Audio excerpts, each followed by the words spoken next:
ఆడపడుచు పెళ్లి కోసం మా వదిన త్యాగం చేసిన నగలకి డబల్ నగలు కొనివ్వాలి. అప్పుడు నాకు ఆనందంగా ఉంటుంది. నగల కోసం డబ్బుల కోసం ఇప్పుడు నేనేం ఆశపడట్లేదని నీకు ముందే చెప్పాను. అందుకే పార్థుతో మాట్లాడాలి. ఒకసారి పార్థుని పిలవండి. పార్థు ఎక్కడున్నాడు? లేడు కదా.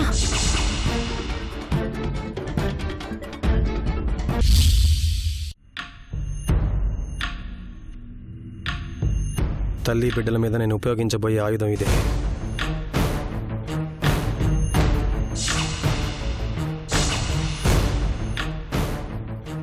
ఏ గోలా ఉండదు, అంతా స్మూత్గా నడిచిపోతుంది.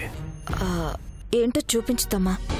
ఆ పొగ ఊపిరి తీసుకోనివ్వకుండా చేస్తుంది, ఉక్కిరి బిక్కిరి చేస్తుంది. బతికుండగానే నరకం చూపిస్తుంది.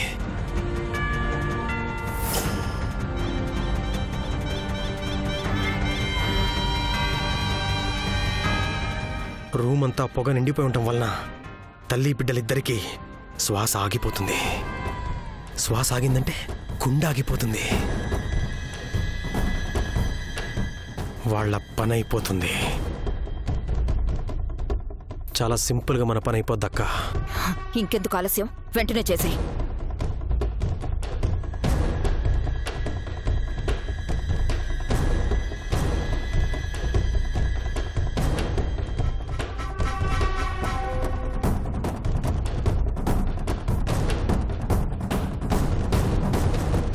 నాకు నిద్ర లేకుండా చేసి వీళ్ళు మాత్రం ప్రశాంతంగా నిద్రపోతున్నారు.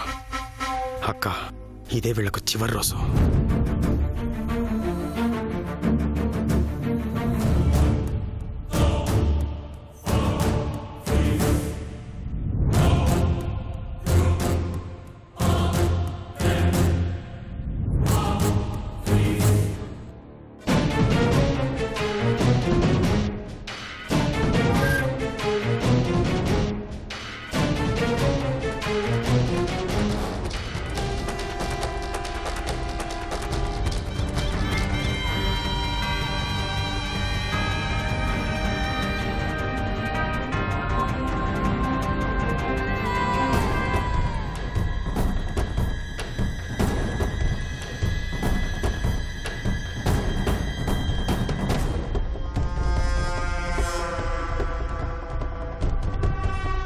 రెండు నిమిషాల్లో రూమ్ అంతా పొగమయమవుతుంది. తల్లి బిడ్డలిద్దరూ గిల్ల గిల్ల గిల్ల కొట్టుకుంటారు.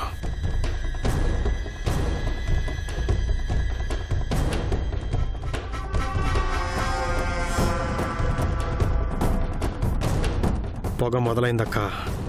ఈ వాయువే వాళ్ళ ఆయువుని సమాప్తం చేస్తుంది.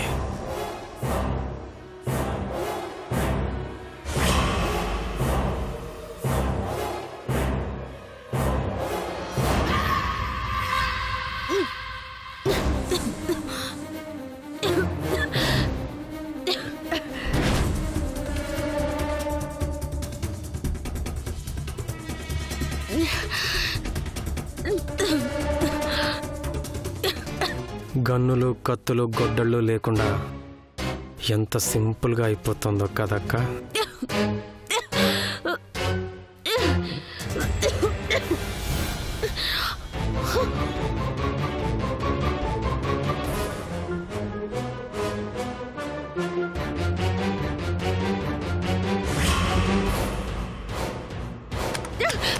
తలుపు తీయండి, తలుపు తీయండి, తలుపు తీయండి, తలుపు తీయండి. అయ్యో, తలుపు తీయండి. నరకం మొదలైందక్క. బాబు, తలుపు తీయండి, మీకు దండం పెడతాను. తలుపు తీయండి.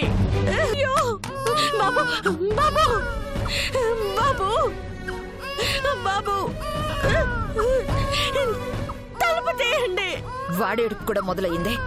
తలుపు తీయండి, మీకు దండం పెడతాను. తలుపు తీయండి. ఇదే వాడి ఆఖరి ఏడుపు.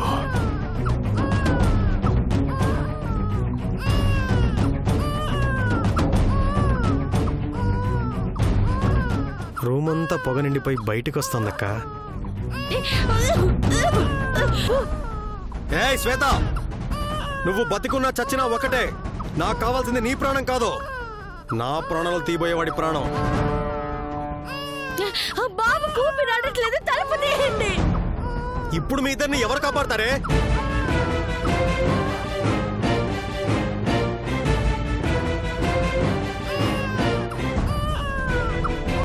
ఈ రోజు నా గండం తొలగపోతోంది.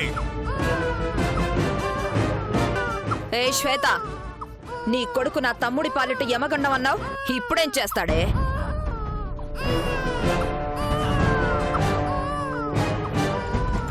వాడు ప్రహ్లాదుడా? వాడు నా తమ్ముడిని చంపుతాడా? వచ్చి చంపు మనవే.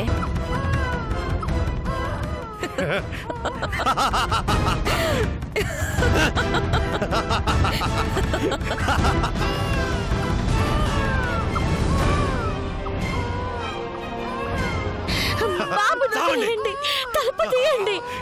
బాబు ఉక్కిరి బిక్కిరి అయిపోతున్నాడు.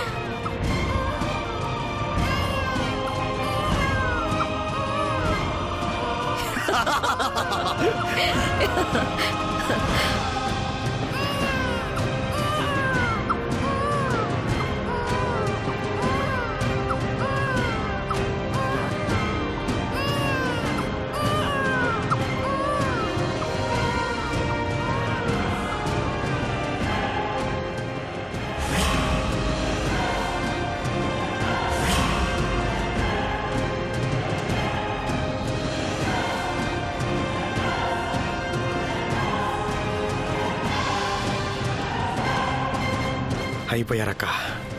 ఇద్దరి గొంతులు గుండెలు ఆగిపోయాయి. చూద్దాం పద. పద.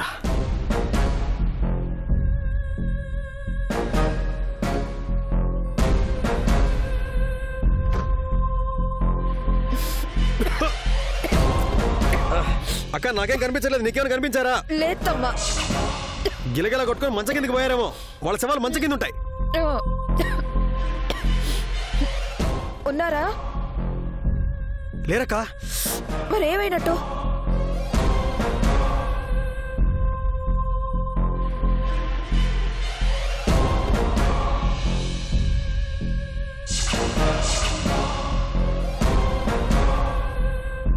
తమ్మా, తమ్మా, చూడు. మై గాడ్, ఇందులో నుంచి తప్పించుకెళ్ళిపోయిందా?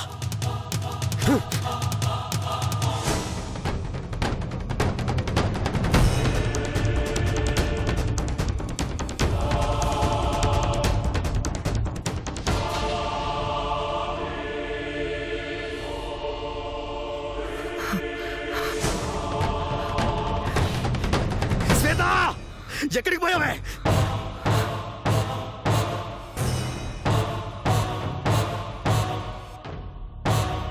దానికి ఇన్ని తెలివితేటలు ఇంత షార్ప్ గా ఇంత షార్ట్ టైంలో ఎలా వచ్చాయితమ్మా? ఇలా తప్పించుకుందేంట్రా? నాకు అదే అర్థం కావట్లేదక్క. ఈ ప్లాన్ నుంచి ఎట్టి పరిస్థితుల్లోనూ తప్పించుకోవాలని చాలా కాన్ఫిడెంట్ గా ఉన్నాను. అయినా సరే ఎస్కేప్ అయింది. ప్రతిసారి వాళ్ళకి ఫేవర్ గా జరుగుతుంది.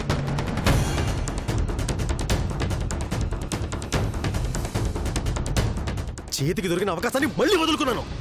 అమావాస్య నాడు ఎట్టి పరిస్థితుల్లోనూ అంతం చేయమని కాపాలికి చెప్పాడు. ఇప్పుడు ఎలా తమ్మా? ఎంత దూరం బిడ్డను ఎత్తుకొని పరిగెడుతుంది. వాడు ఏడుపుతోనే వాళ్ళ జాడ కనుక్కోవచ్చు. వెళ్దాం పదక్క.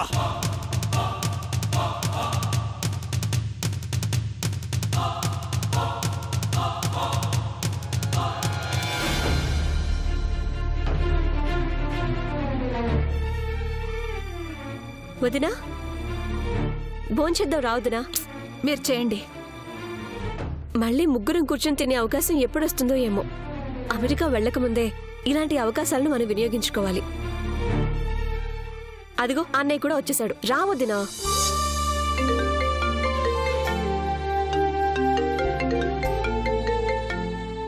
సౌచి సౌచి ఈ టైంలో చేసిందేంటి? ఏదో గుడ్ న్యూస్ అయి ఉంటుంది. చెప్పు సౌజీ. Is it? ఏంటి? నిజమా? రేపేనా? Oh my God!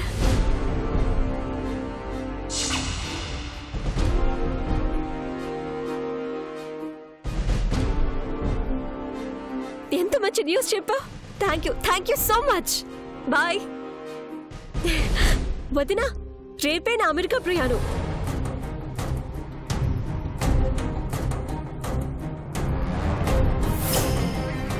అంతా కలలా జరిగిపోతుంది.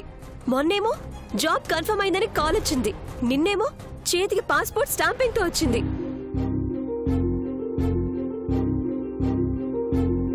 ఈరోజు రేపే ప్రయాణం అని కబురొచ్చింది. ఐఎమ్ సో హ్యాపీ వదినా.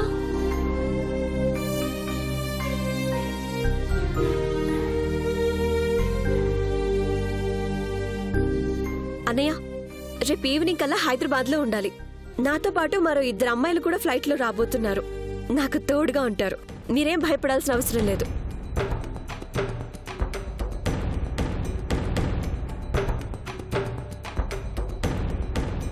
డబ్బులు అడ్జస్ట్ కాకపోతే వదిన చెవరింగలు తాకట్టు పెట్టే వదిన నా కోసం చేయబోయే చివరి త్యాగం ఇదే అవుతుంది.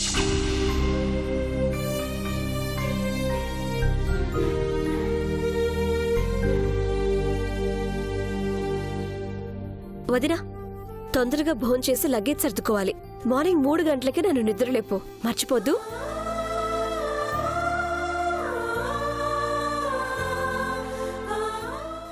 భోజనం వడ్డిస్తాను, రండి.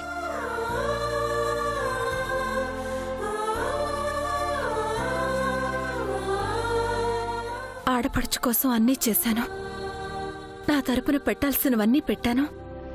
ఇప్పుడు కన్నీరెందుకు పెట్టుకుంటున్నానో అర్థం కావడం లేదు. నా కోసం నేను ఎన్నోసార్లు ఏడ్చాను, ఎన్నోసార్లు బాధపడ్డాను. కానీ నా మనసు ఎప్పుడు ఇంత భారం కాలేదు.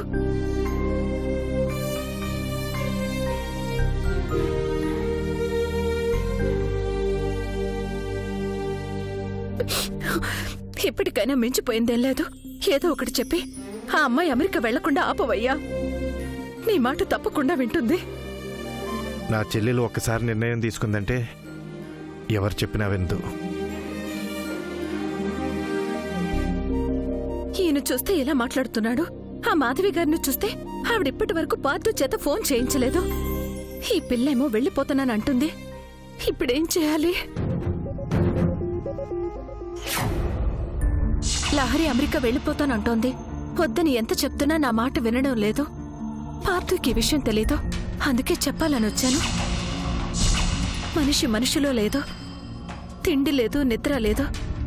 కంటి నిండా కన్నీరు మాత్రం కంగలా పొంగుకొస్తోంది. ఏం చేయాలో అర్థం కాక పిచ్చెక్కిపోతోంది. లహరిని చూస్తుంటే కడుపు తరుక్కుపోతోంది.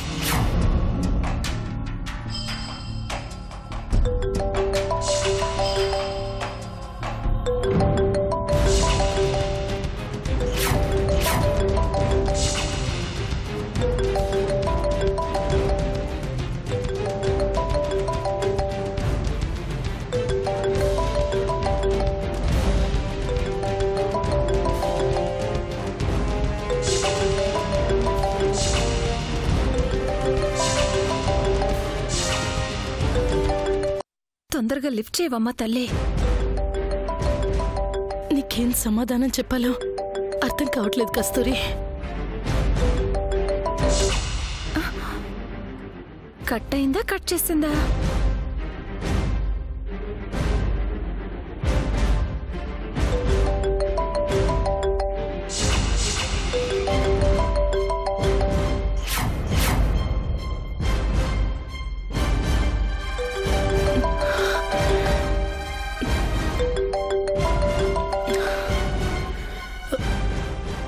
చెప్పు కస్తూరి. మీరు తేలిగ్గా లిఫ్ట్ చేస్తున్నారు. ఇక్కడ పరిస్థితి ఎలా ఉందో మీకు అర్థం కావడం లేదు. ఏమైంది? లహరి ప్రయాణం రేపే. ఎంత వద్దని చెప్తున్నా వినకుండా పార్థుని వదిలేసి అమెరికా వెళ్ళిపోతోంది. ఈ పిల్ల ఎలాగో మొండిగా బతికేస్తుంది. లహరి లేకపోతే పార్థు పరిస్థితి ఎలా ఉంటుందో ఒక్కసారి ఆలోచించండి. పార్థు ఇప్పటి వరకు నాకు ఫోన్ చేయలేదు. ఎంత బిజీగా ఉంటే మాత్రం 24 గంటలు బిజీగా ఉంటాడా? అయినా పార్థుకి లహరి కంటే ఏదీ ముఖ్యం కాదు, ఏదీ విలువైంది కాదు. మీరు నిజంగా ఈ విషయాన్ని పార్థుతో చెప్పారా? హలో హలో హలో మాధవి గారు. హలో కస్తూరి. హలో హలో హలో, మీ మాట నాకు వినిపిస్తోంది. హలో మాధవి గారు. Hello hello. ఛ, ఈ ఫోన్లు ఇలాంటి సమయంలోనే చిరాకు తెప్పిస్తాయి.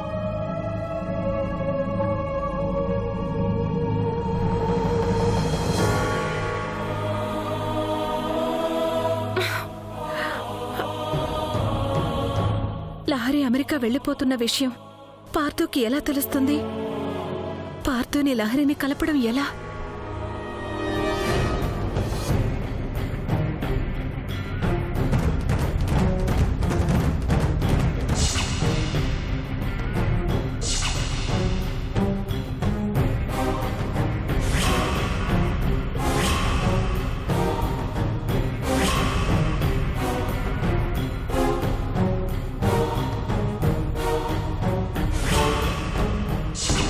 లహరి మనందరినీ వెధవలను చేసిందిరా.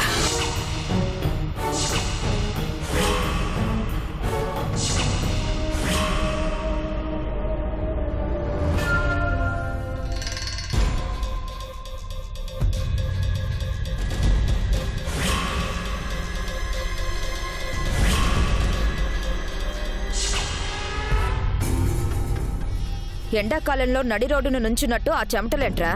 టెన్షన్ అక్క, టెన్షన్. ఏసీ పని చేయట్లేదు, కొంచెం ఫ్యాన్ పెంచు.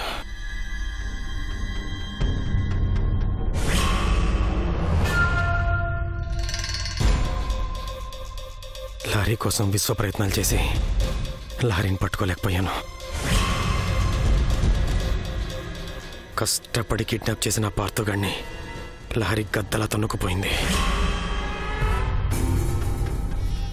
ఎంతో తెలివిగా శ్వేతని, నా పాలిట యమగండంగా మారిన బిడ్డని పట్టుకొని కూడా అమాయకుల్లా వదులుకున్నాను. ఏ క్షణం నా ప్రాణం పోతుందనని ప్రాణభయం పట్టుకుంది. ఆ బిడ్డని ఆ రోజే హరిమనిపించుంటే నాకింత టార్చర్ ఉండేది కదా. నాకొక శత్రువు ఉన్నాడు, వాడు నన్ను ఎప్పుడైనా చంపుతాడని ముందే తెలిస్తే వెళ్ళి వాణ్ణి చంపేసేవాణ్ణి. అలాంటి ఆలోచన మరొకడికి రాకుండా చేసేవాణ్ణి. కానీ ఆ బచ్చగాడు నన్ను చంపుతాడని తెలిసి ఇన్ని రోజులైనా వాణ్ణి ఏం చేయలేకపోతున్నాను. చేతకాని దద్దమ్మలా ఉన్నాను. ఆ భయంతోనే స్నానం చేసినట్టు ఒళ్ళంతా తడిసిపోయింది. ఫ్యానింగ్ కొంచెం పెంచక్క, పెంచు.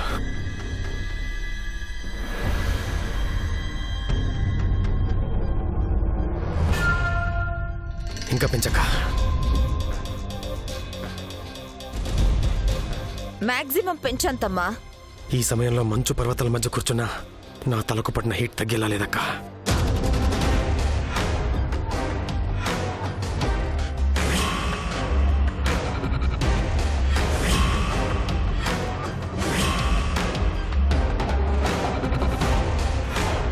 ఏంటక్క, ఏం చెయ్యాలి? ఈ సిచ్యుయేషన్ నుంచి ఎలా బయటపడాలి? నా ప్రాణాన్ని ఎలా కాపాడుకోవాలి?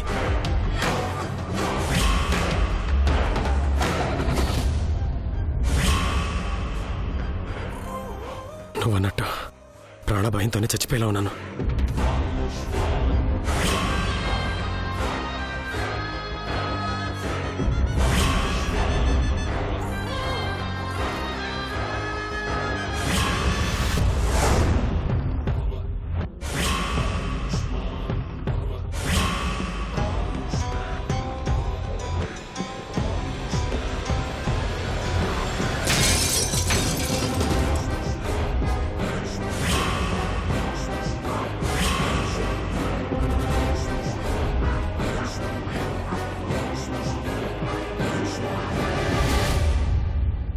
ఆలస్యం చేయకు, మృత్యువు వెంటాడుతోంది.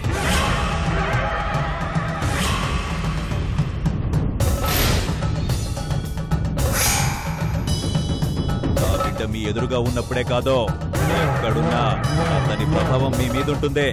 నువ్వు మాటి మాటికి ప్రాబ్లమ్స్ చెప్తున్నావని సొల్యూషన్స్ చెప్పడం లేదు. పరిష్కారం ఒక్కటే.